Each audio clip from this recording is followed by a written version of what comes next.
he's Преди 40 години съм служил в армията. 40 years in army. In Vilda. Сега в момента съм журналист и писател.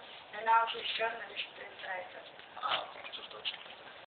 And, значи, искам да те питат за твоето впечатление от комунизма, нали като го сравняваш с сегашната демокрация. Не може да се прави сравнение между социалната система и капиталната система. Ще кажа защо. Защото при социалната система всичко беше безплатно. Първо образованието, второ лечението. И трето, от 59-та година до 87-та година, всяка година 20 дена съм бил на море. Безплатно. Okay, so he said that he cannot make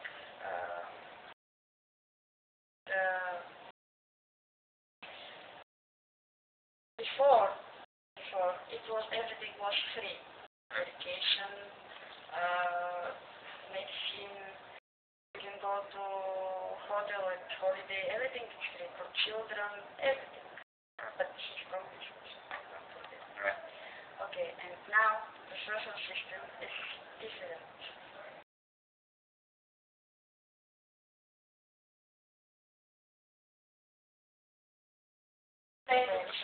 Yes, he cannot make the